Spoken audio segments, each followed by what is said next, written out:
හෙබ්‍රේව 8 වෙනි පරිච්ඡේදයෙන් පදයක් කියවන්න කැමතියි. Here is something which I've discovered in all my travels that the vast majority of Christians know nothing about. මම එක එක ස්ථානවලට ගමන් කළා වූ කාල තුලදී ගොඩාක් ඇදහිලිවන්තයන් නොදන්නා දෙයක් මේ සඳහන් වෙනවා. Supposing I were to say to you like this. එතකොට මම මේ ආකාරයෙන් ඔබට කියනවා නම් The first covenant that God made with man had a fault in it. දෙවියන් වහන්සේ මනුෂ්‍යයත් සමග කළා වූ පළවෙනි කිවිසුමේ වැරද්දක් තිබුණා නම් Many Christians will be shocked. බොහෝ ක්‍රිස්තියානි අය ඒක ඉතාමත් විස්මිත වෙයි. Say, what is he saying? මොකද්ද මෙයා මේ කියන්නේ? That God gave something that was faulty?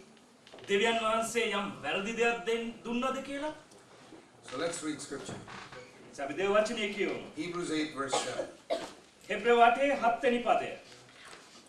For if that first covenant had been without fault, then there would have been no need for a second covenant. මත්නිසාද පළවෙනි ගිවිසුම නිදොස්ව තිබුණා නම් දෙවෙනි එකකට ඉඩ සොයන්නේ නැත. How many of you knew that there was a fault in the first covenant? ඔබලාගෙන් කී දෙනෙක් දැනගෙන සිටියද පළවෙනි ගිවිසුමේ වරද්දක් තිබෙන බව? And what was that fault? මොකද්ද ඒ වරද්ද කියා? How was that fault rectified in the second covenant? දෙවෙනි ගිවිසුමේදී කොහොමද ඒ වරද්ද හදාගත්තේ කියලා? Does God make something faulty? දෙවියන් වහන්සේට වරදින්න පුළුවන්ද? You know, whenever you read something in the Bible that you can't understand, ඔබ දේවචනේ කියවනකොට යම් දෙයක් ඔබට තේරුම් ගන්න බැරි නම් you have two options. ඔබට දෙකක් කරන්න පුළුවන් කාරණා. One is ignore it and go to the next verse. එකක් ඒක අතපසු කරලා ඊළඟ වචනේ කියවන්න පුළුවන්. And you do that every time. ඒ ඔබ නිතරම කරන්න පුළුවන්. Even after 50 years, you'll be ignorant. අවුරුදු 50කට පස්සෙත් එසේ අතපසු කරගෙන ඉන්න පුළුවන්. It's like a farmer plowing the field and he comes across a rock and he goes around it, leaves the rock there. ඒක හරියට ගොවියෙක් කමත පෙරලනකොට ගලක් එනකොට හාගෙන යනකොට ඒක අතහැරලා වටේ කැරකිලා හාගෙන යනවා. There are some verses in the Bible that are difficult to understand. දේව වචනේ සමහර පද තියෙන වගේ අමාරු ඒවා තේරුම් ගන්න. When I was born again 49 years ago, if you had asked me what is the meaning of that, I would have said, I don't know. අවුරුදු 49කට ඉස්සෙල්ලා ඔබ මගෙන් ඇහැවොත් මං ගැලවෙන ලැබු කාලේ මමත් කියන්න ගියා මං දන්නේ නැහැ කියලා. But I believe that God gave His word for us to understand.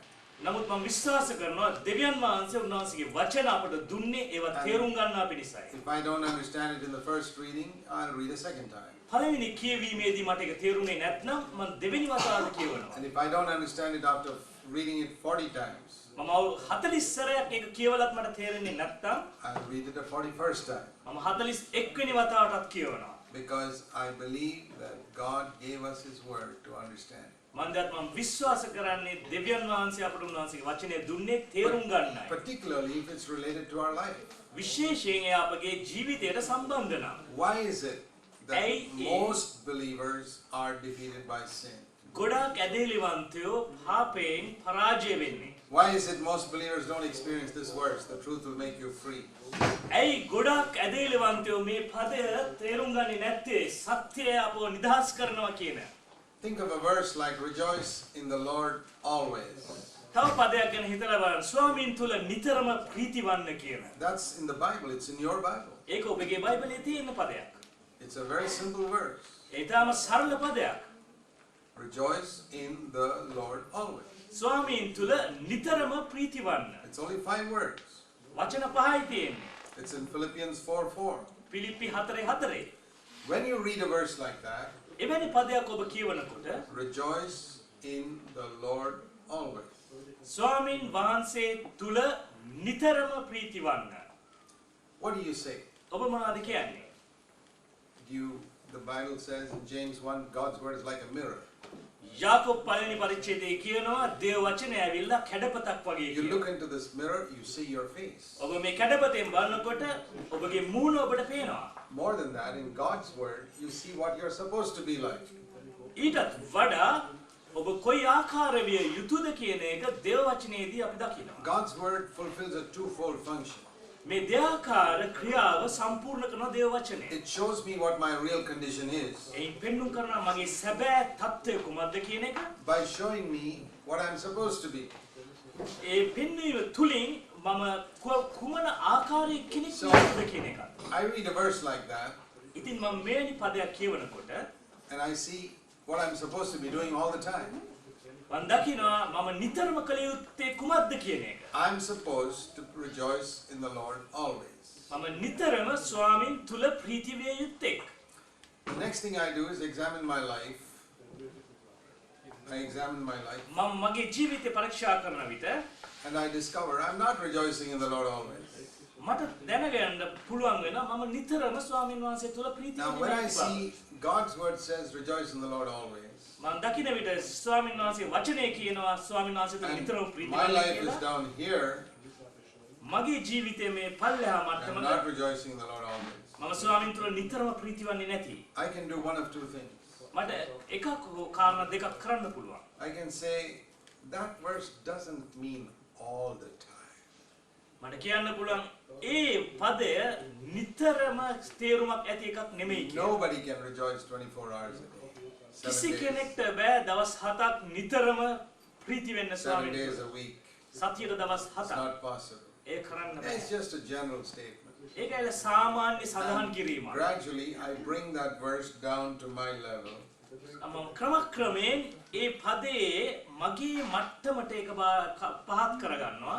I grumble and complain occasionally මම විටින් විට ප්‍රශ්න කරලා And- කනස්සලු වෙනවා.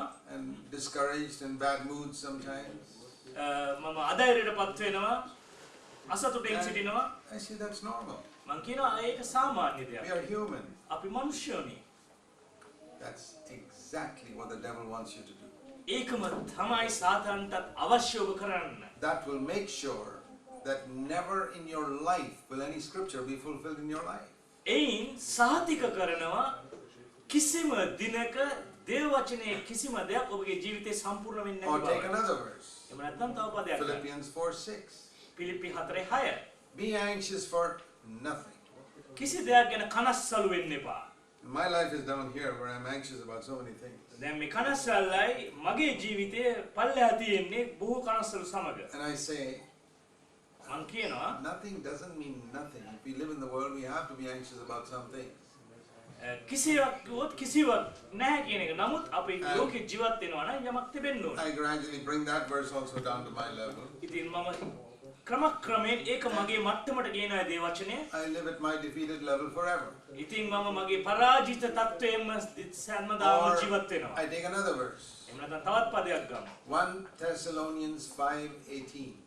පළවෙනි තෙසලෝනික 5:8. In everything give thanks. සෑම දෙයකදී ස්තුතිවන්ත වන්න. In how many things? කොපමණ දේවල් වලටද ස්තුතිවන්ත වෙන්න Everything. කියන්නේ? සෑම දෙයකදී. For this is God's will for you. මෙය දෙවියන් වහන්සේගේ කැමැත්තයි ඔබ දෙසා. But we say, well, it doesn't really mean everything. එතකොට අපි කියනවා නෑ එහෙම කිව්වට ඒක ඇත්තටම ඒක තේරුම් යන්නේ නැහැ මේ I විදිහට. mean, there are so many things that happen in the world, we have to complain about it. මං කියන්නේ සමහර දේවල් මේ ලෝකයේ වෙනවා ගොඩක් දේවල් අපි ඒ ගැන චෝදනා කළ යුතු දේවල්. And so we bring that verse also down. එසේ කියමින් ඒ පදයට අපි පල්ලෙහාට ගේනවා. We follow this practice with all the difficult verses in the Bible. මේ පුරුද්ද අපි අත්දකිනවා දේව වචනේ සෑම අමාරු පදයක් කරනකොටගෙන. The end result is we never come to the type of life that God wants us to live. ඒ අවසාන ප්‍රතිඵලය වෙන්නේ අපි කිසි විටකත් දෙවියන් වහන්සේ අපි ජීවත් විය යුතු තත්ත්වයකට ජීවත් වෙන්න එන්නේ නැහැ. And you gather a number of people like this, මේ ආකාර සෙනග කීපයක් අපි එකතු කරගෙන and you call it a church. ඒක සභාවක් කියලා කියනවා. It's a third-rate, useless church. ඒක තුන්වෙනි පන්තියේ කිසිම අර්ථයක් නැති සභාවක්. They come together, they sing and they pray, but nobody's life has changed. එයා එකට එනවා එකතු වෙනවා ගීතිකා කියනවා යාඥා කරනවා නමුත් කිසිවෙක් වෙනස් වෙන්නේ නැහැ. And the main reason is ප්‍රධාන හේතුව ඇවිල්ලා that most people have not understood that the first covenant was faulty. That's the reason. බොහෝ දෙනෙක් තේරුම් අරන් නැහැ පළවෙනි ගිවිසුමේ වැරද්දක් තිබෙනවා කියන එක. And therefore, ඒ නිසා many Christians are living by the principles of the old covenant. බොහෝ ක්‍රිස්තියානි අය මේ පරණ ගිවිසුමේ මූලධර්ම මත ජීවත් වෙනවා. They have not understood the new covenant, ඒ අලුත් ගිවිසුම තේරුම් අරන් නැහැ. so they never become free. ඒ නිසා කවදාවත් උන් නිදහස් වෙන්නේ නැහැ. So in John chapter 8, look at this verse. It John says the truth, if you know the truth will make you free. ඔබ සත්‍ය දැනගන්නේ සත්‍ය ඔබ නිදහස් කරන්නේ කියනවා මේ පදේ And දිහා. then he said in verse 34, if you commit sin, you're a slave of sin. ඊට පස්සේ 34 වෙනි පදේ කියනවා නුඹ පව් කළොත් නුඹ පාපේට වහලෙක් වෙනවා කියලා. And then there is an important verse after that. ඊට පස්සේ ඊටමත් වැදගත් පදයක් තියෙනවා. And that is, එනම් let me put it like this. මම ඒක මේ ආකාරයෙන් කියන්නම්. If you know the truth only in your head, ඔබගේ දැනීමෙන් පමණක් you සත්‍ය know, දන්නවා like නම් even today, you've understood some truths. අදත් ඔබ යම් සත්‍යයන් තේරුම් ගත්තා. You've understood some verses. සමහර පද තේරුම් ගත්තා. You've understood in your head. ඔබගේ දැනීමෙන් ඒවා තේරුම් ගත්තා. It won't make you free. එයින් ඔබ නිදහස් කරන්නේ. Because that's only information. ඒවා ඇවිල්ලා දැනීම සම්භාරයක් පමණයි. What is in your head must come down into your heart. දැන් මේ ඔළුවට ගත්ත දේ හදවතට වහින්න ඕනේ. And the Holy Spirit you must allow the Holy Spirit to do a work in you. ශුද්ධාත්මයන් වහන්සේ ඉඩ හරින්න ඕන ඔබ තුල ක්‍රියා He කරන්න. goes on in John 8 verse 36. This is an important verse. යෝහන් 8:36 ඊටමත් වැදගත් පදයක් වෙන්නේ. It says, the Son of God is to make you free. පුත්‍රයාණන් නුඹලා නිදහස් කරන්නේ. Then you will be really free. එවිට නුඹලා සැබවින්ම නිදහස්ය. I know the truth ඉතින් මම සත්‍ය දන්නවා. and I see two things. මම කාරණා දෙකක් දකිනවා. One, I see my defeated condition. මම දකින්නා එක දෙයක් තමයි මගේ පරාජිත තත්වය. And I see the possibility of victory. ඒත් එක්කම මම දකිනවා ජයග්‍රහණයට තියෙන I හැකියාව. see my bondage. මගේ බැඳීම මම And දකිනවා. I see the possibility of freedom. ඒ වගේම නිදහස් වීමට තියෙන හැකියාව මම දකිනවා. Now I have to let Jesus make me free. දැන් මම යේසුස් වහන්සේට ඉඩහරින්න ඕන මාව නිදහස් කරන්න. That is the new covenant. එය තමයි අලුත් ගිවිසුම කියන්නේ. In the old covenant, පරණ ගිවිසුමේදී also they meditated on God's word, ඒ අය දේව වචනේ මෙනෙහි කළා. but they never came to freedom. නමුත් ඒ අය නිදහසකට ආවේ නැහැ. Everybody in the Old Testament was defeated by sin.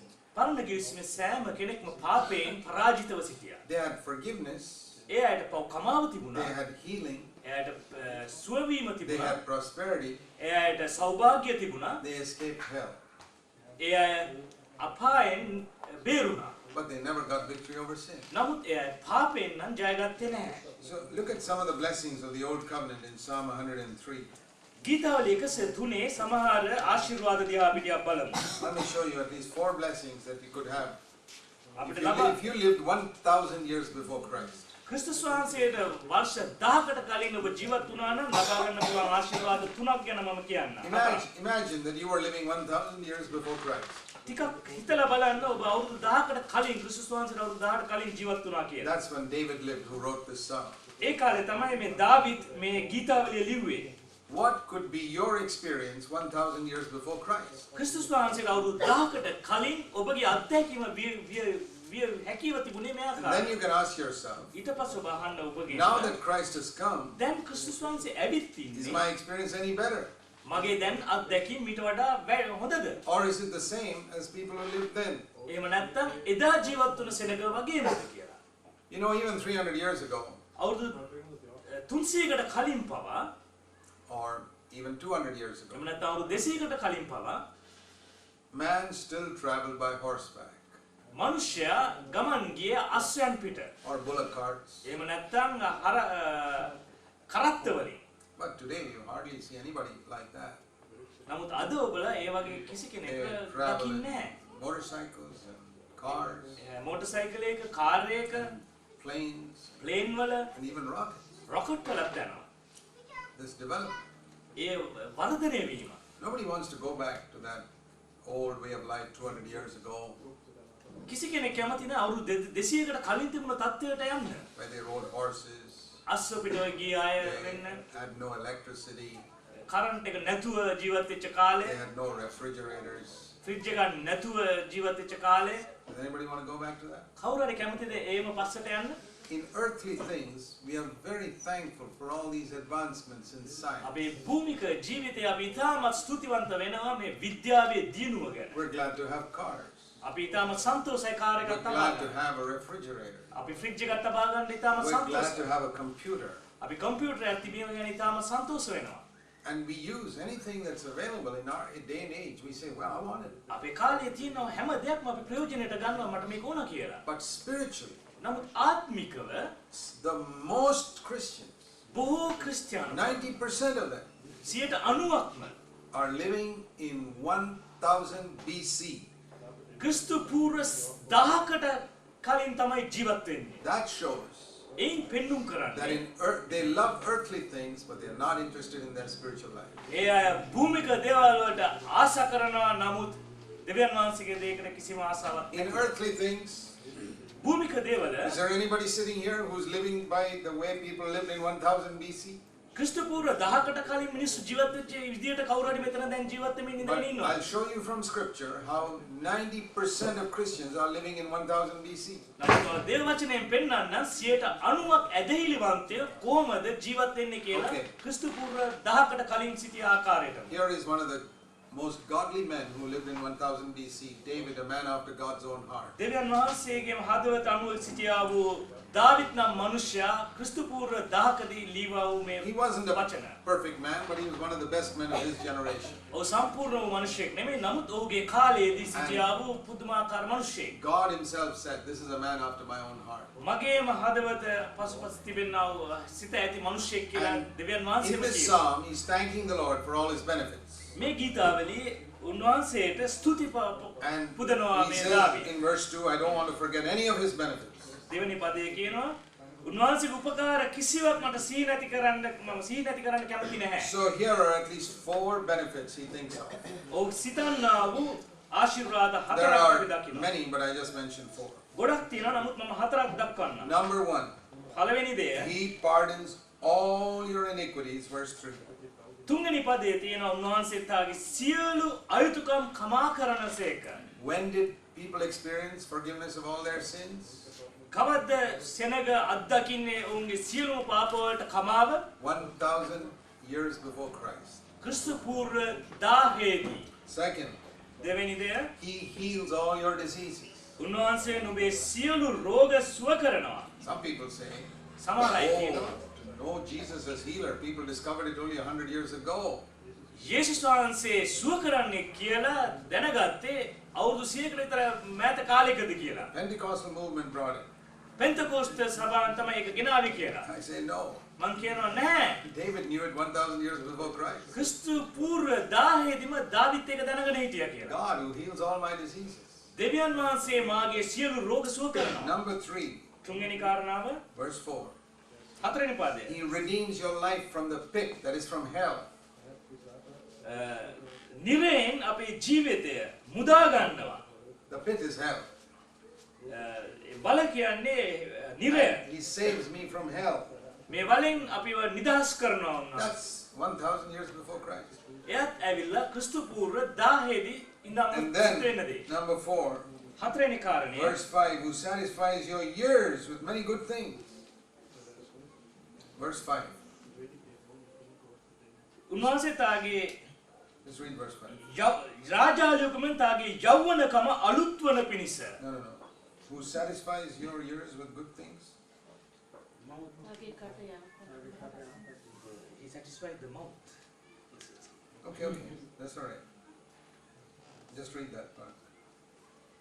උන්වහන්සේ තාගේ කට යහපත් දෙයින් තෘප්තියට පමුණුනසේක. Yeah, he satisfies your desire with many good things. බොහෝ දේවල් වලින් අපගේ ආශාවන් That තෘප්තිමත් කරනවා. is referring to material prosperity. ඒ ඇවිල්ලා භෞතිකමය තියෙන සෞභාග්‍යය. Many good things of this world. මේ ලෝකේ තියෙන බොහෝ යහපත් He දේවල්. satisfies your desires. ඒ ආශාවල් උන්වහන්සේ තෘප්තිමත් කරනවා කියලා කියනවා. You have a desire which you express to God with your mouth, and God says, "Okay." I can. ඔබගේ මුඛයෙන් ඔබ ඔබගේ ආශාව ප්‍රකාශ කළා නම් උන්වහන්සේ ඒක So, තෘප්තිමත් කරනවා. what are the 4 blessings they had 1000 years before Christ? එහෙනම් අවුරුදු 1000කට කලින් ක්‍රිස්තුස් වහන්සේට කලින් තිබුණා වූ ආශිර්වාද හතර God කුමක්ද? forgives all your sins. ඔබේ පව් සියල්ල Heals your කමා කරනවා. diseases. ඔබගේ රෝග සුව He කරනවා. saves you from hell. ඔබ නිරයෙන් ගලවනවා. Blesses you with material prosperity.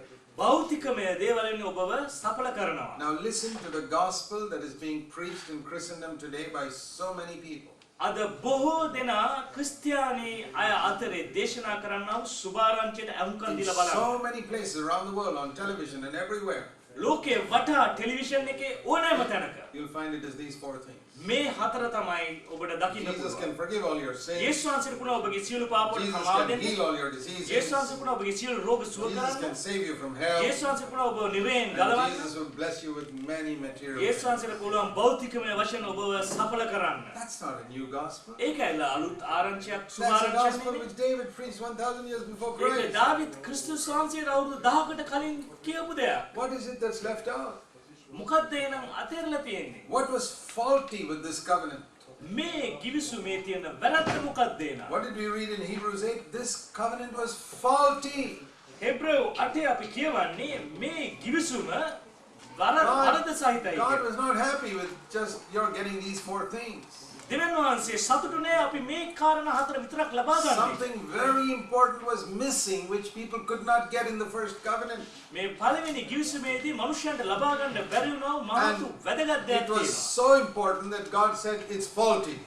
ඒ තරම් වැදගත් නිසා දෙවියන් වහන්සේම කියනවා පරණ ගිවිසුම Faulty වරදකාරයි කියලා. does not mean God made a mistake. ඒ වරදකාරකමෙන් අර්ථවත් වෙන්නේ නැහැ. දෙවියන් වහන්සේට වැරදුනා කියලා. God never makes a mistake. දෙවියන් වහන්සේ කවදාකවත් වැරදි කරන්නේ නැහැ. Faulty means there was something the old covenant could not do. ඒ වරදකාරකමෙන් අර්ථවත් වෙන්නේ පරණ ගිවිසුමේදී කරන්න බැරි වුණා වූ යම් දෙයක්. It's like saying එනම් මේ ආකාරයි a horse cannot take you at 800 kilometers per hour. අස්සෙක්ට බෑ ඔබව කිලෝමීටර් 800ක වේගයෙන් ගෙන යන්න. No horse can do that. කිසි අස්සෙක්ට බෑ ඒක කරන්න. A horse could do many good things for people 200 years ago, අවුරුදු 200කට කලින් මිනිසයන්ට හස්සයන්ට පුළුවන්කම තිබුණා බොහෝ යහපත් දේවල් කරන්න. but it could not take him from Europe to India. නමුත් අස්සෙක්ට බැරුව ගියා යුරෝපයේ සිට ඔබව Or to ඉන්දියාවට Australia. ගෙනියන්න. එහෙම නැත්නම් ඕස්ට්‍රේලියාවට ගෙනියන්න. It could not take you at 800 kilometers an hour. ඒට අස්සෙක්ට බැරුව ගියා කිලෝමීටර් 800ක වේගයෙන් මිනිසෙක්ව ගෙනියන්න. So if people want to go long distances, ඉතින් මිනිසයන්ට අවශ්‍ය නම් දුර ගමන් යන්න nobody travels on a horse today. අද කවුරුවක්වත් වාස්පෙක් පිට යන්නේ නැහැ. It's faulty. It's not able to do it. ඒක වරදකාර සහිතයි. ඒ නිසා ඒක කරන්න බැරි කමක් තියෙනවා. So now people travel in a plane. ඒ නිසා දැන් මිනිස්සු ප්ලේන් එක යනවා. That doesn't mean something's wrong with the horse. ඒන් අර්ථවත් වෙන්නේ නැහැ. අස්සයාගේ යම් වරද්දක්. The horse was not able to do that. අස්සයාට හැකියාවක් නැහැ ඊට වඩා කරන්න. That doesn't mean that the God who made the horse made something wrong. ඒන් අර්ථවත් වෙන්නේ නැහැ. දෙවියන් අස්සයා මැව්වා දෙවියන් වහන්සේ වැරදියට මැව්වා අස්සයාව කියලා. The old covenant could not do certain things. ඒ නිසා පරණ ගිවිසුමට සමහර දේවල් කරන්න බෑ. What was it that the old covenant could not do? පරණ ගිවිසුමට කරන්න බැරි දේවල් මොකද්ද? Very important to understand that. මේ තේරුම් ගැනීම ඉතාමත් වැදගත්. See, there's a word used for old covenant. පරණ ගිවිසුමට එක පදයක් භාවිතා It's කරනවා. called the law. ව්‍යවස්ථාව කියලා. That period was called the period of the law. ඒ කාලයට සඳහන් කරන්නේ ව්‍යවස්ථාවේ කාලය කියලා. And there's another word used for this period of the new covenant. මේ අලුත් ගිවිසුමට තව පදයක් සඳහන් කරනවා. That was the age of the law, ඒ ඇවිල්ලා ව්‍යවස්ථාවේ යුගය. and the new covenant is the age of what? අලුත් ගිවිසුම මොන යුගයද? Grace. අනුග්‍රහයේ යුගය. That was the period of law, this is the period of grace. ඒ යුගය ඇවිල්ලා ව්‍යවස්ථාවේ යුගය, මේ යුගය ඇවිල්ලා අනුග්‍රහයේ යුගය. What was it that grace could do which law could not do? ව්‍යවස්ථාවට කරන්න බැරි නමුත් අනුග්‍රහයට කළ හැකි දේ කුමක්ද? Then you will understand something more than these four things. එතකොට ඔබ තේරුම් ගනි මේ හතරට වඩා දේවල්. Then you will understand that all people who preach only these four things are preaching an Old Testament gospel. එවිට ඔබ තේරුම් ගනි මේ හතර දේශනා කරන්නා වූ හැම කෙනාම දේශනා කරන්නේ පරණ ගිවිසුමේ සුභාරංචියක් කියලා. That's like teaching people today to ride in a horse or a bullock cart. ඒ හරියට අද මිනිසයන්ට අස්සයා පිට යන්න උගන්වනවා එහෙම නැත්නම් කරත් එක යන්න උගන්වනවා Now සමානයි. we would never go in a bullock cart when you have a car. Car එකක් තියෙද්දි අපි කරත් එක යන්නේ නැහැ කවදාවත්. But spiritually, නමුත් ආත්මිකව people want to live by those standards. මනුෂ්‍යයන්ට අවශ්‍යයි ඒ தත්ත්වයේ ජීවත් වෙන්න. What does it prove? ඒයින් මොකද්ද It සාතික proves කරන්නේ? that man's mind is only set on worldly comfort. ඒයින් සාතික කරන්නේ මනුෂ්‍යයාගේ මනස භූමික සැප පහසුකම් මත පමණක් රඳා පවතිනවා Now කියලා. turn to Romans 6:14, රෝම 6:16ට අපි පෙරලා ගනිමු. and you'll see the difference between law and grace. ඔබ දකිනවා ව්‍යවස්ථාව සහ අනුග්‍රහය අතර තියෙන වෙනස. It's a very simple verse. ඒ තරම සරල පදයක්. Sin shall not be master over you, for you're not under law, but under grace. නුඹලා ව්‍යවස්ථාව යටතේ නොව අනුග්‍රහය අතරේ සිටින බැවින් පාපය නුඹලා කෙරේ අධිපතිකම් නොකරන්නේය. Now, even a 10-year-old boy or girl can answer this question. අවුරුදු 10ක දරුවෙක් හෝ දැරියකට මේකට උත්තර දෙන්න පුළුවන්. Only I were to ask this question. මම අහුවත් මේ ප්‍රශ්නය You don't need to know any other verse in the Bible. ඔබ බයිබලයේ වෙන කිසි පදයක් දැනගත යුතු Just නැහැ. one verse. මේ එක පදේ විතරයි. According to this verse, මේ පදයට අනුව if I were to ask this question, මම මේ ප්‍රශ්නය ඇහුවොත් how do you know whether you're living under the law today? ඔබ කොහොමද දන්නේ ඔබ ව්‍යවස්ථාව යටතේ අද ජීවත් වෙනවා කියලා? Now, if I were to ask that question without this verse, මේ පදේ නැතුව මම ඇහුවොත් මේ I ප්‍රශ්නය say, how many of you are living under grace?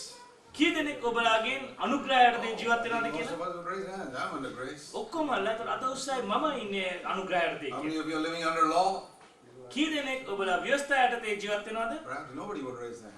කිසි කෙනෙක් අත් ඔසවන්න නැති වෙන්න පුළුවන්. Now, let's answer the same question after reading this verse. මේක කියුවන් පස්සේ ඒ ප්‍රශ්නෙටම අපි දැන් උත්තර දෙමු. It's a very simple verse. ඊටම සරල පදයක්. Sin shall not rule over you because you're not under law but under grace. නුඹලා ව්‍යවස්ථාව යටතෙහි නොව අනුග්‍රහය යටතේ සිටින බැවින් My පාපය question is- නුඹලා කෙරේ අධිපතිකම් The නොකරන්නේ. question is, how do you know whether you're under law? මගේ ප්‍රශ්නය ඇවිල්ලා ඔබ කොහොමද දන්නේ ඔබ ව්‍යවස්ථාව යටතේ ඉන්නේ කියලා? You may not like to face it, ඔබ ඒකට මුහුණ දෙන්න කැමති නැති වෙන්න but the පුළුවන්. answer is there. නමුත් උත්තරය ඒක ඇතුලේ තියෙනවා. If sin rules over you, you're under the law. ඔබගේ ජීවිතය පාපය රජ කරනවා නම් ඔබ ව්‍යවස්ථාව යටතේ How do ඉන්නේ. you know you're under grace? කොහොමද දන්නේ ඔබ අනුග්‍රහය යටතේ ඉන්නේ කියලා? Sin doesn't rule over you. පාපය ඔබ තුල රජ කරන්නේ නැහැ. You know the answer. ඔබ දන්නවා දැන් පිළිතුර. Sin is a very powerful force. පාපය කියන එක ඉතාමත් බලගතු බලයක්. It has enslaved every human being. සෑම මනුෂ්‍යයෙක්ම වහල් කරගෙන තිබෙනවා ඒක. People have accepted Jesus Christ as their Savior, and sin still enslaves them. සෙනග යේසුස් වහන්සේව ගැලවුම් කරුවන් ලෙස පිළි අරන් තියෙනවා. ඒ තවමත් පාපය උන් තුල තිබෙනවා. You hear of preachers who've been preaching for 30, 40 years, and then you hear that the man was living in adultery for the last 5 years. ඔබ අහන්න පුළුවන් දේශකයෙක් අවුරුදු 30ක් තිස්සේ දේශනා කරලා ඊට පස්සේ තවමත් අවුරුදු 5ක් තිස්සේ වෛශ්‍යකමේ ජීවත් වෙන එක. Now, Samson living in adultery, I can understand.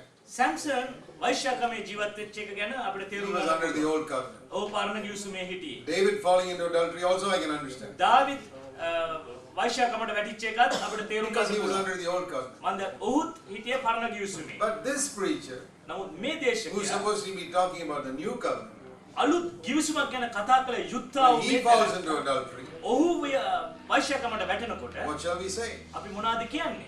He's also under the old covenant. ඔහුත් පරණ ගිවිසුමේ ඉන්නේ කියලා. He's preaching the law. ඔහු ව්‍යවස්ථාව දේශනා කරන්නේ. He may be a very clever preacher, ඔහු හොඳ දක්ෂ දේශකයෙක් වෙන්න but he's පුළුවන්. preaching 4 things. නමුත් ඔහු කාරණා හතරක් දේශනා Jesus can කරනවා. forgive your sin. යේසුස් වහන්සේට පුළුවන් ඔබගේ පව් කමා කරන්න. He can heal your diseases. උන්වහන්සේට පුළුවන් ඔබගේ රෝග He සුව can save you කරන්න. from hell. උන්වහන්සේට පුළුවන් ඔබ And නිරේන් he'll ගලවන්න. bless you with material prosperity. භෞතිකමය සෞභාග්‍යන ඔබ ආශිර්වාද කරන්න පුළුවන්. He's actually preaching from Psalm 103. සැබවින්ම ඔහු දේශනා කරන්නේ ගීතාවලිය 103. That is not the gospel of grace. ඒ අනුග්‍රහයේ සුභාරංචිය නෙමෙයි. Why? ඇයි? Because we read in John's Gospel, chapter 1. අපි යොහාන් සුභාරංචියේ පළවෙනි පරිච්ඡේදයේ John's කියනවා. Gospel, chapter 1, යොහාන් සුභාරංචියේ පළවෙනි verse පරිච්ඡේදයේ 17. 17 වෙනි පදය.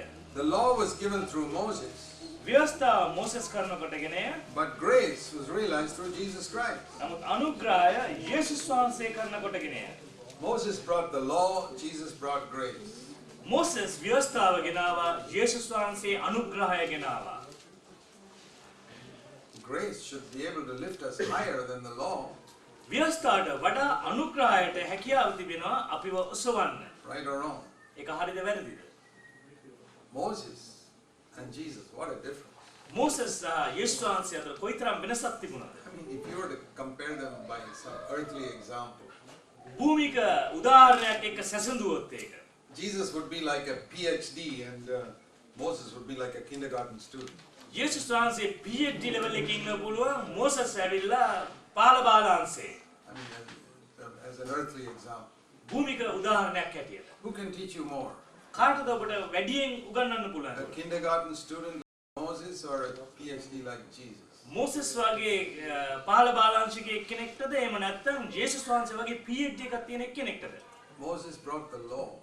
මෝසස් ව්‍යවස්ථාව Jesus ගෙනාවේ. brought grace. යේසුස් වහන්සේ අනුග්‍රහය ගෙනාවේ. When you're under law, sin rules over you. ඔබ ව්‍යවස්ථාව යටතේ ඉන්නකොට පාපය When ඔබ you're රජ කරනවා. under grace, sin cannot rule over you. ඔබ අනුග්‍රහය යටතේ ඉන්නකොට පාපය ඔබ රජ කරන්න බෑ. This is as simple as 2 plus 2 is 4. ඒක හරියට 2යි 2යි 4යි කියනවා But වගේ. I have seen it so difficult for Christians to understand 2 plus 2 is 4. නමුත් මම දකින්නේ බොහෝ ක්‍රිස්තියානියට 2යි එකතු කරපුවම 4යි කියන එක තේරුම් ගන්න Somehow බැරි. the devil blocks their mind. කොහොම හරි සාතන් ඔවුන්ගේ මනස That බ්ලොක් they කරනවා. don't understand this truth. මේ සත්‍ය තේරුම් නොගන්න පිණිස. Because if they really understood it, මම දැන් ඒ අය සැබවින්ම ඒක තේරුම් it would ගත්තොත් free them from the devil's power ඒ අයව සාතන්ගේ බලයෙන් නිදහස් කරනවා. and they would be mighty weapons in God's hand against the devil. එවිට සාතන්ට විරුද්ධව දෙවියන් වහන්සේගේ හස්තයේ බලවත් අවියක් වෙනවා ඒ You අය. think the devil wants you to be that? ඔබ හිතනවාද සාතන් No. කැමති ඔබ ඒ ආකාර වෙනවට? He wants නෑ. you to always be defeated in your life so that you will always never be a strong instrument against Satan. සාතන්ට අවශ්‍යයි නිතරම ඔබ පරාජිතව ඉඳලා කිසි විටක දෙවියන් වහන්සේගේ බලවත් අභියක් නොවී සිටීම. And if you're a kindergarten, if all that you've studied is kindergarten, ඔබ ඉගෙන ගත්තේ පාල බාලාංශයට පමණක්ම නම් even if you're 60 years old, ඔබ අවුරුදු 60ක් වයස් වුණත් you can only lead other people to kindergarten.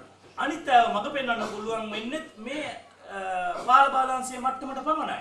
I mean, kindergarten, they don't study chemistry and physics and all that. පාල බාලාංශයේ රසායන විද්‍යාව, භෞතික විද්‍යාව ඉගෙන ගන්නේ නැහැ. And that's how it is with a lot of Christian preachers. ඒ වගේ තමයි ගොඩක් ක්‍රිස්තියානි දේශකයන්. They're all very clever, ඒ අය ප්‍රඥාවන්තයි. but they can't lift people to the level of grace. නමුත් ඒ අයට බෑ අනුග්‍රහයේ මට්ටමට සෙනගව ඔසවන්න. The first covenant was faulty. පළවෙනි ගිවිසුම වරදි සහිතයි. Now let me show you another verse in Romans chapter 8. දැන් රෝම 8න් මම තව පදයක් ඔබලාට පෙන්වන්නම්. Romans 8 verse 3. රෝම 8 3 වෙනි පදය See this expression. මේ ප්‍රකාශනය බලන්න. Romans 8 verse 3, the first part. රෝම 8 3 පළවෙනි කොටස. What the law could not do because of the weakness of man's flesh, God did.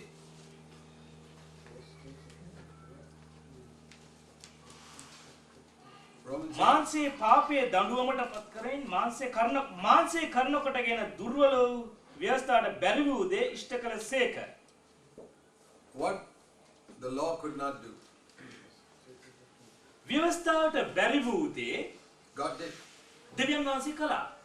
Why the law could not do it? ඇයි ව්‍යවස්ථාවට ඒ කරන්න බැරි වුණේ? Because man's flesh is so weak.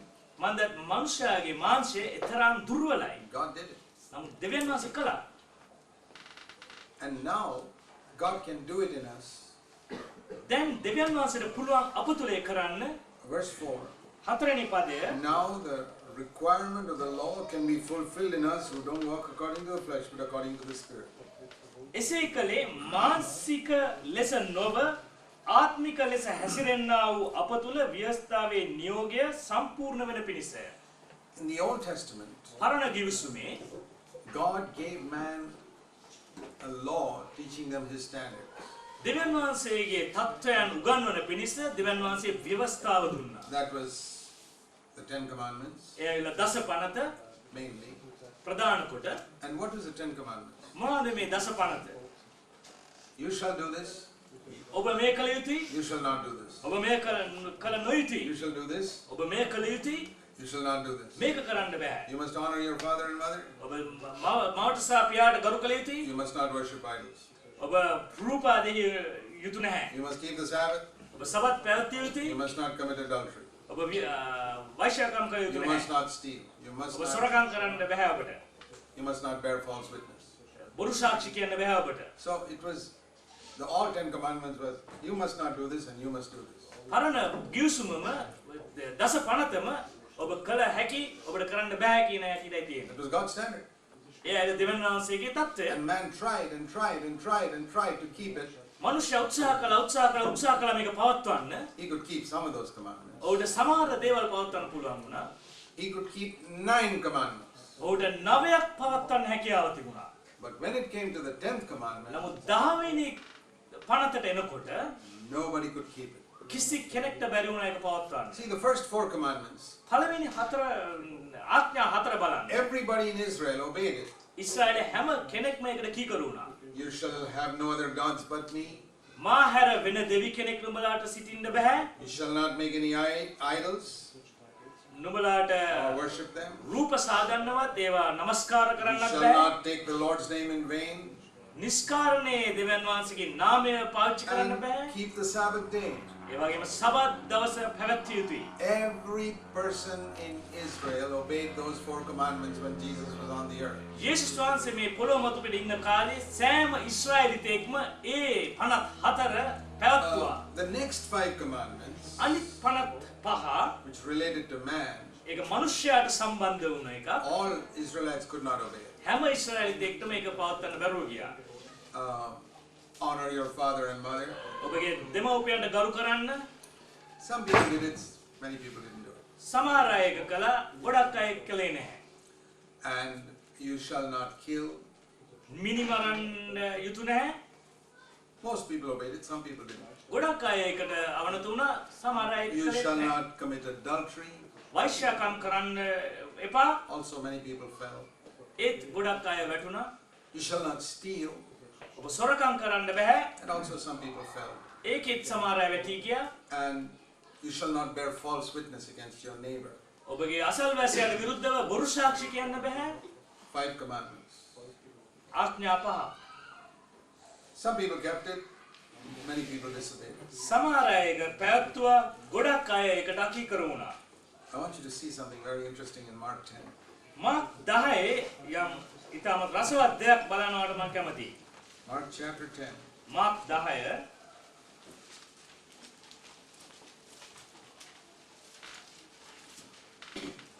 And verse 17 onwards. 17 වෙනි පදයේ සිට There was a young man, a very influential ruler, who came to Jesus and said, how can I have eternal life? පොහොසත් තරුණ මිනිසෙක් ආවා, ඇවිල්ලා ඔහු ආශ්‍රාවෙන් හිටියා සදාකාලික ජීවනය ලබන පිණිස. Jesus said, keep the commandments. යේසුස් වහන්සේ කීවා ආඥාවන් පවත්වන්න කියලා. Notice which commandments Jesus mentioned in verse 19. 19 වෙනි පදයේ බලන්න කුමන ආඥාද කිව්වේ කියලා පවත්වන්න. He didn't mention the first 4. උන්වහන්සේ කිව්වේ නැහැ පළවෙනි 4. There was no need to mention that. Everybody in Israel obeyed them. මම දැන් ඊශ්‍රායලේ හැම කෙනෙක්ම මේකට කීකරු වුණ නිසා ඒ සඳහන් කිරීමත් අවශ්‍ය නැහැ. Starts with the other commandments. උන්වහන්සේ පටන් ගන්නවා පස්වෙනි එකේ ඉඳන්. Don't murder. මිනි මරන්න එපා.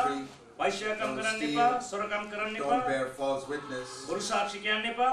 And honor your father and mother. මව්ටත් පියාටත් ගෞරව කරන්න කියලා.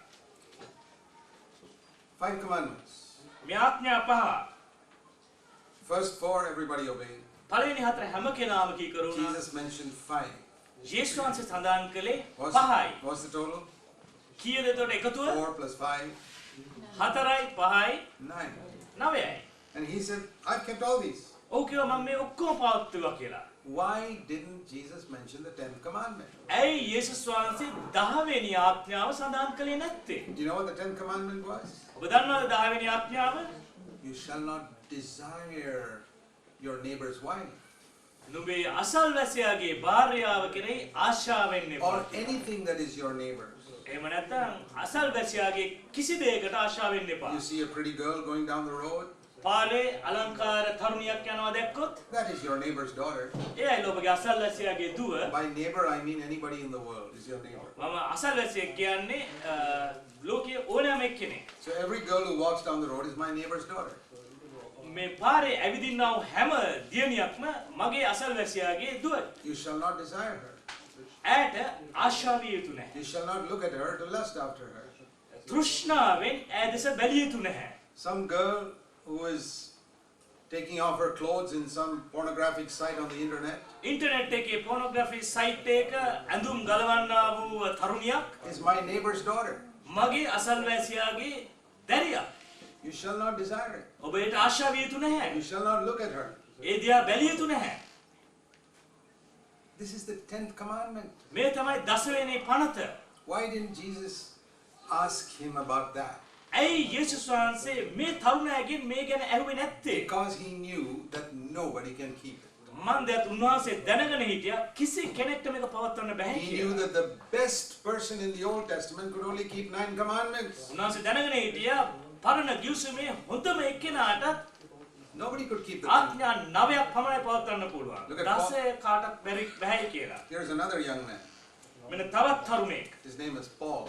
පාවුල් කියලා. What is his testimony? ඔහුගේ සාක්ෂිය කුමක්ද? Philippians 3:6.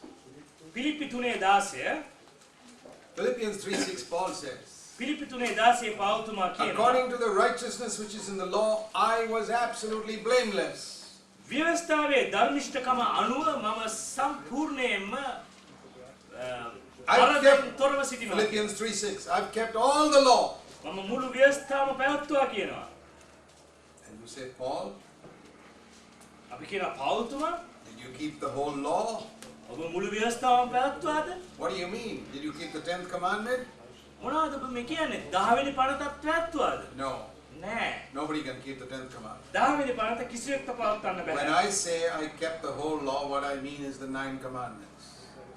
මම සියලු ව්‍යවස්ථා පැවැත්තුවා කියද්දී මම තේරුම් ගන්නේ 59ක් පමණයි. He says in Acts 23 verse 1, ක්‍රියා 23 පළවෙනි පදයේ ඔහු කියනවා amazing testimony.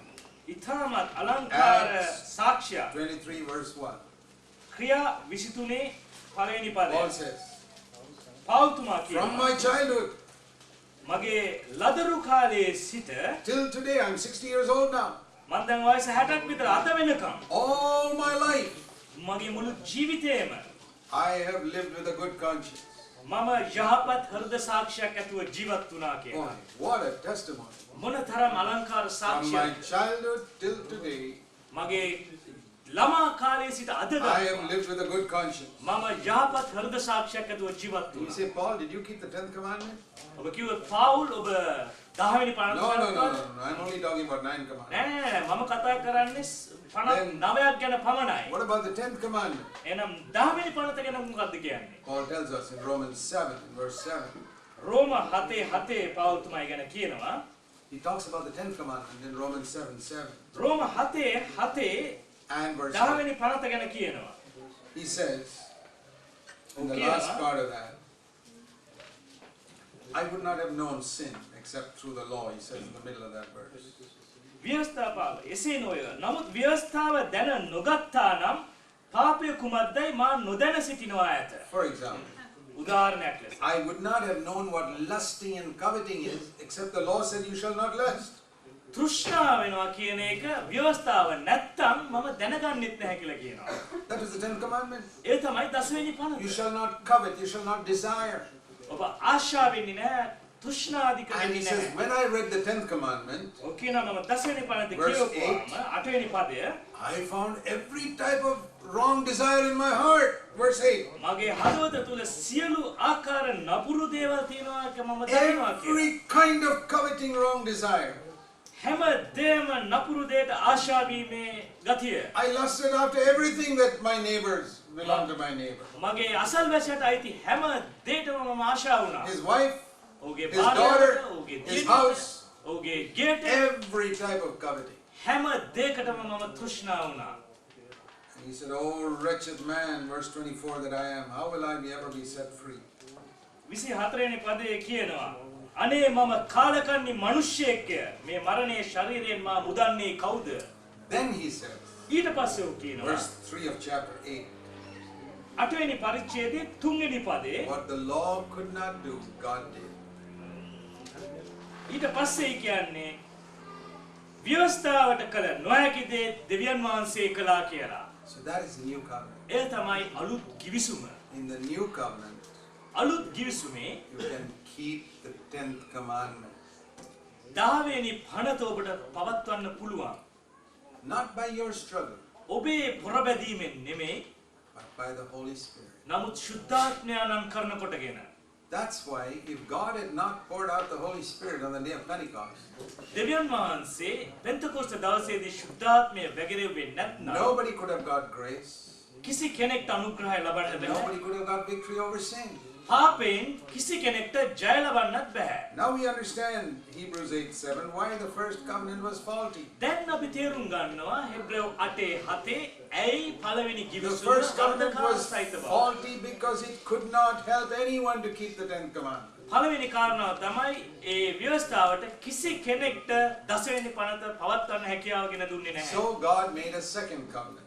ඒ නිසා දෙවියන් වහන්සේ දෙවෙනි කිවිසුමක් හැදුවා. What is the second covenant? මොකද්ද මේ දෙවෙනි කිවිසුම? See in Hebrews 8 හෙබ්‍රේව 8 verse 10.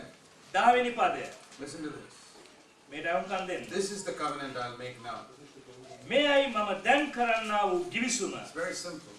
ඒ තාම සරලයි. I will write my law in their mind and their heart. මාගේ ව්‍යවස්ථාව ඔවුන්ගේ සිහියේ තබමින්. You know what that means?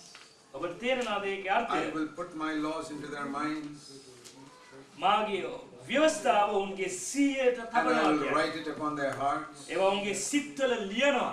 Okay, again a question for a 10-year-old. අවුරුදු 10ක එක්කෙනෙක්ට තවත් ප්‍රශ්නයක් වුණ. Who is going to do that? කවුද මේක කරන්න යන්නේ? You or ඔබද God? නැත්නම් දෙවියන් වහන්සේද? God. දෙවියන් වහන්සේ. How is the old covenant? කොහොමද පරණ කිවිසුම? You shall, you shall, you shall, you shall, you shall not, you shall not, you shall not. ඔබ කළ යුතුයි කළ යුතුයි කළ යුතුයි ඔබ කළ යුතු නැහැ කළ යුතු නැහැ කළ යුතු නැහැ. Lord, I can't do it. ස්වාමිනී මට ඒක කරන්න බෑ. But now, නමුත් දැන් it's not you shall, you shall not. දැන් ඔබ කළ යුතුයි ඔබ කළ යුතු The නැහැ Lord කියලා නෙමෙයි. says, I will. දෙවියන් වහන්සේම කියනවා මම That is කරනවා. the fundamental difference between the old covenant and the new covenant. ඒ තමයි අලුත් කිවිසුමත් පරණ කිවිසුමත් අතර තියෙන ප්‍රධාන වෙනස. In the old covenant is man struggling to live up to God's standards. පරණ කිවිසුමේ මිනිසයා උත්සාහ දරුවා පුරබැදුවා දෙවියන් වහන්සේගේ තත්ත්වයේ ජීවත් වෙන්න. Failing. වැටෙනවා ඒ. In the new covenant, අලුත් it කිවිසුමේ is God enabling man to live up to his standard. උන්වහන්සේගේ තත්ත්වයට ජීවත් වෙන්න මිනිසයාට හැකියාව දෙන්නේ දෙවියන් Why was වහන්සේ. that not possible in the Old Testament? ඇයි එනම් පරණ කිවිසුමේදී හැකියාවක් තිබුණේ Because නැත්තේ? the Holy Spirit could not live inside any man until Jesus had come and become a man. යේසුස් වහන්සේ මිනිසෙක් ලෙස එන තාක්කල් ශුද්ධාත්මයන් වහන්සේට මිනිසයන් තුල වාසය කරන්න හැකියාවක් Until තිබුණේ. man's heart was completely cleansed by the blood of Jesus Christ. යේසුස් වහන්සේගේ රුධිරයෙන් මිනිසයන්ගේ හදවත සම්පූර්ණයෙන්ම සෝදන The තාක්කල් Holy Spirit could not dwell in anybody's heart. කිසි කෙනෙක්ගේ හදවතේ ශුද්ධාත්මයන් වහන්සේ වාසය කරන්න හැකියාවක් තිබුණේ Come නැහැ. upon people to help them to do some external ministry. පිටස්තර සේවයක් කරන්න පමණයි ඒ කාලේ ශුද්ධාත්මයන් වහන්සේ ආවේ. This is the significance of the day of Pentecost. මේ තමයි පෙන්තකොස්ත දවසේ තියෙන ප්‍රධාන ලකුණ. And you see what a work the devil has done by leading people astray into something else, that the Pentecost is something else. මේ පෙන්තකොස්තේ අද කොයිතරම් මුලාවකට ගමන් කරවලා තියෙනවද අද යක්ෂයා. What does it mean when God says, I'll put my law in your mind and write it in your heart? මගේ සිතට මගේ දෙවියන් වහන්සේගේ ව්‍යවස්ථාව දාලා මගේ හදවතේ ඒවා ලියනවා කියන එකෙන් අර්ථවත් වෙන්නේ මොකක්ද? That is explained in Philippians 2:13 like this. පිලිප්පි 2:13 ඒක මේ ආකාරයෙන් පැහැදිලි කරනවා. What does it say in Philippians 2:13? පිලිප්පි 2:13 මොනවද කියන්නේ? God is at work inside your heart. අපේ හදවත තුල දෙවියන් වහන්සේ ක්‍රියා කරනවා. God, in the Old Testament, God was working outside. පරණ කිවිසුමේ දෙවියන් වහන්සේ පිටස්තරයෙන් වැඩ You කරේ. know, killing the Philistines, killing the Canaanites, killing the පිලිස්තිවරුන් Egyptians. මරනවා, කානානීයන් මරනවා, ඊජිප්තිවරුන් මරණ එක. But now, දැන් God is work inside you. දෙවියන් වහන්සේ ඔබ He තුලම වැඩ කරනවා. never worked inside anybody till Jesus came. යේසුස් වහන්සේ එන තාක්කල් ඇතුළතින් කිසි කෙනෙක් තුල But now He's working inside. දැන් උන්වහන්සේ ඇතුළතින් ක්‍රියා කරනවා. And He's seeking to lead us into this new life. ඒ ක්‍රියා කරමින් උන්වහන්සේ බලනවා අපිව මේ අලුත් ජීවිතයට යොමු කරන What පිණිස. is that? මොකක්ද එය? To will his good pleasure and to do his good pleasure. උන්වහන්සේගේ කැමැත්තට කැමති යහපත් කැමැත්ත ඒ වගේම උන්වහන්සේ කැමැත්ත කරන්න පිණිස. He writes his laws in my mind means he makes me desire his will. උන්වහන්සේ මගේ මනසේ ලියනවා කියන්නේ හදවතේ ලියනවා කියන්නේ උන්වහන්සේ ආශාවක් ගෙන දෙන උන්වහන්සේගේ දේවල්ට. He may writes his laws in my heart means he gives me the ability to do his will. උන්වහන්සේ මගේ හදවතේ ලියනවා කියන්නේ උන්වහන්සේ කැමැත්ත මට හැකියාව දෙනවා ඒව කරන්න. This is the same thing as what we read in Hebrews 8:11. හෙබ්‍රේව 8:11 කියවුවා වූ දේ God is at work inside you. දෙවියන් වහන්සේ අප තුල ක්‍රියා First of කරනවා. all, putting his law into your mind. පළමුවෙනි අපේ සිතේ සිතවිලි වලට That උන්වහන්සේ means ව්‍යවස්ථාව giving දෙනවා. you a desire to live up to his standard. උන්වහන්සේගේ தත්ත්වයට ජීවත් වෙන්න ආශාවක් දීම තුලින්. How many of you have a desire to live up to the standard that God has shown in Jesus Christ? යේසුස් වහන්සේ තුල දෙවියන් වහන්සේ පෙන්වුවා වූ தත්ත්වයට ජීවත් වෙන්න කී දෙනෙක් ඔබගෙන් ආශා වෙනවද? If you have that desire, that's given by the Holy Spirit. ඔබට ඒ ආශාව තියෙනවා නම් එය ශුද්ධාත්මයන් කරනකොටගෙන I have ඔබට a tremendous desire to live like Jesus. මට බොහෝ ආශා තිබෙනවා ක්‍රිස්තුස් වහන්සේ වගේ ජීවත් වෙන්න. I didn't produce it. නමුත් මම ඒවා මගින්ම ගොඩනගා ගත්තේ නැහැ. God put that desire in my mind. දෙවියන් වහන්සේ මගේ සිතේ ඒ ආශාව But දැම්මා. that's only one part of his work.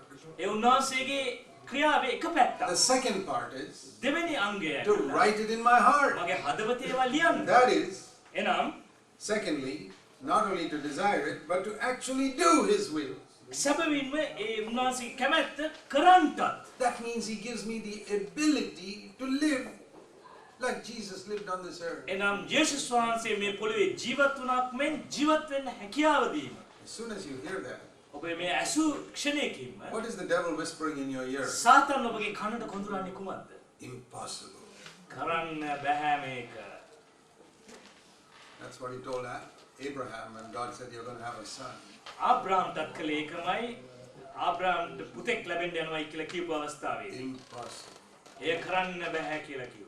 God said the things that are impossible with men are possible with God. දෙවියන් වහන්සේ කිව්වා මනුෂ්‍යයාගෙන් කරන්න බැරි දේ දෙවියන් වහන්සේ කරනකොටගෙන කරන්න පුළුවන් කියලා. Many people say impossible because they want to live according to their lusts. බොහෝ අය මේක කරන්න බෑ කියලා කියන්නේ ඒ අය කැමති ඔවුන්ගේ Do you තෘෂ්ණාවට අනුව know ජීවත් the වෙන්න. number of Christians I've heard say this? ඔබ දන්නවාද කොයිතරම් ක්‍රිස්තියානි අය මට මේ කියනවා ආසා තිබෙනවාද කියලා. After all, we are human. Brother ඔක්කොම කළත් අපි මිනිස්සුනේ. Once in a while we lose our temper. ඉඳලා හිටලා අපිට කේන්ති යනවා. We get depressed. අපි බොහොම පීඩනයකටපත් වෙනවා.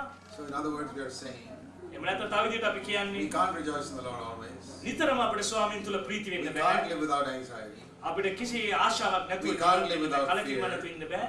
We can't live without fear. අපිට බයෙන් තොරව ජීවත් වෙන්න We බෑ. can't overcome sin. අපිට පාපේ ජය ගන්න බෑ. We have to live like the old covenant people. අපි පරණ කිවිසුමේ අය වගේ ජීවත් වෙන්න ඕනේ. That's exactly what the devil wants all Christians to believe. ඒකම තමයි සාතන්ට අවශ්‍ය හැම ක්‍රිස්තියානි කරුවෙක් විශ්වාස කරනවා. Because there's a law in God's dealings with man. මන්ද මනුෂ්‍යයත් සමග දෙවියන් වහන්සේගේ ක්‍රියාකාරීත්වයේදී එක ව්‍යවස්ථාවක් තිබෙනවා. According to your faith, be it unto you. ඔබගේ ඇදහිල්ලට අනුව ඔබට සිද්ධ වේ. If you believe, you'll never get victory over sin. ඔබ විශ්වාස කළොත් ඔබ කවදාකවත් පාපයට විරුද්ධව ජය ගන්න නැහැ I කියලා. can give it to you in writing that in 100 years you won't get victory. මට ලියලා දෙන්න පුළුවන් අවුරුදු 100ක් ගියත් ඔබ ජය ගන්න නැහැ කියලා. Because that's a law. According to your faith, be it unto you. මන්දත් ඒක ව්‍යවස්ථාවක්. ඔබගේ ඇදහිල්ලට අනුවයි ඒක. But another person believes it and he gets it. නමුත් තව කෙනෙක් ඒක විශ්වාස කරනවා ඔහු ඒක ලබා ගන්නවා. So let's ask the Lord to open our eyes to see what he has done for us in Jesus Christ. ඒ නිසා අපි ස්වාමීන් වහන්සේ අසා සිටුම අපගේ දෙනෙත් විවෘත කරන්න කියලා ක්‍රිස්තුස් වහන්සේ තුල උන්වහන්සේ අපට කළා වූ දේවල් Open දකින්න. our hearts to the Holy Spirit අපේ හදවත් ශුද්ධාත්මයන් වහන්සේ and විවෘත our කරන පිණිස. minds to the Holy Spirit. අපේ සිතුවිලි ශුද්ධාත්මයන් වහන්සේට විවෘත Don't කරන be පිණිස. afraid of the Holy Spirit. ශුද්ධාත්මයන් කෙරෙහි බය වෙන්න එපා. A lot that you have seen in Pentecostal circles makes you afraid of the Holy Spirit. ලොකු බොහෝ අය පෙන්තකොස්ත සභාවල වල දැක්ක දේවල් නිසා ඔබට බයක් ඇති වෙලා ඇති. I remember the first time I went to a Pentecostal church in 1963. 1963 පළමු වතාවට පෙන්තකොස්ත සභාවට ගිය අවස්ථාව ගැන මම I was මතකයි. seeking for the power of God. මම දෙවියන් වහන්සේගේ බලය සොයමින් යන මොහොතක And I saw everything there. මම දුටුවා එතන වෙන්නව හැම I දෙයක්. came to my room. මම මගේ කාමරයට I ගිහිල්ලා said, Lord, I don't want that. මම කිව්වා ස්වාමිනී මට ඒක අවශ්‍ය නැහැ. But I want what Peter, James, and John got on the day of Pentecost. නමුත් මට අවශ්‍යයි ජොහාන් පේත්‍රස් ඒ අය පෙන්තකොස්ත දිනේ ලැබූ දේ මට ලබා I ගන්න. didn't reject the whole thing. මම සම්පූර්ණ දේම එපා කළේ I නෑ. rejected the counterfeit and I said, I want the genuine. මම ව්‍යාජයක එපා කරලා ඇත්ත එක ලබා ගන්න ආසාව. Some people have just rejected everything. සමහර අය ඔක්කොම එපා කරනවා. And what is the result? නමුත් ප්‍රතිඵලය මොකද්ද? They live defeated lives. එය පරාජිත ජීවිතයක් ගත කරන්නේ.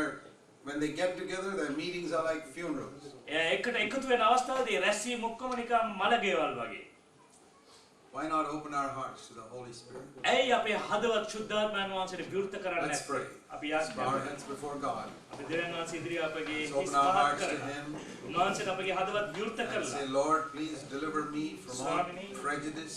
ස්වාමිනී මම පෙර දැනගත් සියල්ලෙන් මම නිදහස් කරන්න And open my heart and mind to the truth of your word. මගේ හදවතත් මගේ සිතත් විවෘත කරන්න ඔබ වහන්සේගේ සැබෑ වූ වචනයට. How do we get freedom? කොහොමද අපි නිදහස ලබන්නේ? Where the Spirit of the Lord is, there is liberty. ආත්මය ස්වාමීන් වහන්සේගේ ආත්මය ඇති සෑමතැන නිදහස Where we ඇත්තේ. allow the Holy Spirit to work, there's freedom. අපි ශුද්ධාත්මයන් වහන්සේගේ නිදහස ක්‍රියා කරන්න ඉඩ හරින තැන So let Him work in your life.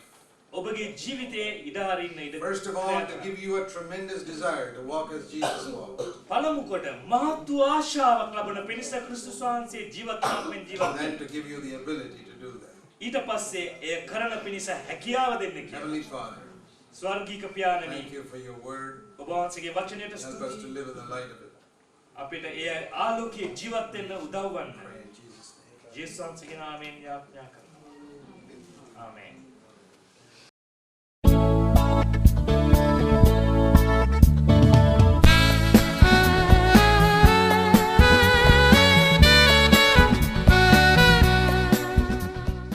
කල් මිනිසයා බැඳීමක ඉන්නේ කියලා. We looked at a verse in Romans 8:3 which says, what the law could not do, God did.